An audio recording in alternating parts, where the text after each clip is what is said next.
আমার সাথে যখন আপনাদের দেখা হয় তখন কেউ আমাকে কোনো খারাপ কথা বলে না, তখন সবাই আমাকে ভালো কথা বলে। সো একজন লুকিয়ে লুকিয়ে লিখছে যার নামহীন একটা ফেসবুক অ্যাকাউন্ট, কোনো নামও নাই, প্রোফাইলে ঢুকলে আপনি দেখবেন ফেক অ্যাকাউন্ট, রাইট? এখন সে কোথায় বসে কি লিখছে তাতে আমাদের কি যায় আসে, মানে আমার কিছু যায় আসে না।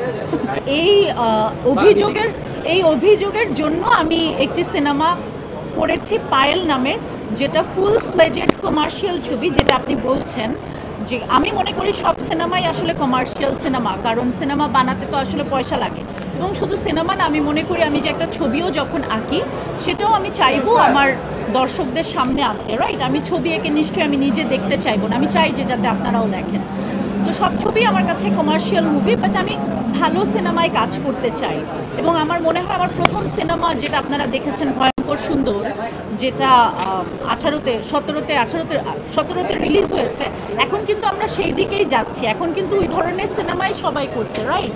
সো ভয়ঙ্কর সুন্দরেও কিন্তু পরমুখী এবং আমার লিপে গান ছিল।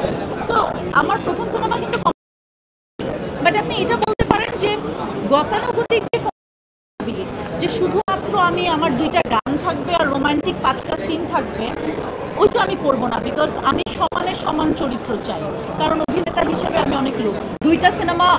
দুইটা সিনেমাতে আমি নেচেছি।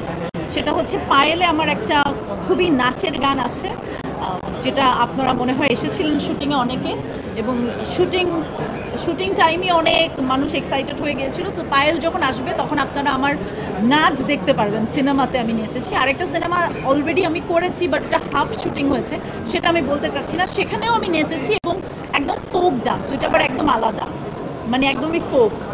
সো নেচেছি। প্রথমেই যেটা বললেন যে সবাই অনেক গ্ল্যামারাস বলছে, তো আমি আসলে পজিটিভটাই নিতে চাই এবং আমি মানুষ হিসাবে খুবই পজিটিভ, এবং আমি মনে করি যে আমি বেঁচে আছি পৃথিবীতে। সো এর চাইতে বড় তো আসলে আর কিছু হতে পারে না।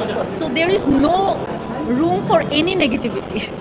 না তারপরে যদি ওই মানুষগুলো নিয়ে একটু যদি বলেন। আমি তাদেরকে নিয়ে বলতে পারবো যারা আসলে কষ্ট পায়, তাদেরকে নিয়ে আমি বলতে পারবো যে কষ্ট পাওয়ার কিছু নাই। Because end of the day আমরা কাজ করি আসলে আমাদের দর্শকের জন্য, এবং অডিয়েন্স ইজ অলওয়েজ রাইট। আমার সাথে যখন আপনাদের দেখা হয় তখন কেউ আমাকে কোনো খারাপ কথা বলে না, তখন সবাই আমাকে ভালো কথা বলে। সো একজন লুকিয়ে লুকিয়ে লিখছে যার নামহীন একটা ফেসবুক অ্যাকাউন্ট, কোনো নামও নাই, প্রোফাইলে ঢুকলে আপনি দেখবেন ফেক অ্যাকাউন্ট, রাইট? এখন সে কোথায় বসে কি লিখছে তাতে আমাদের কি যায় আসে, মানে আমার কিছু যায় আসে না।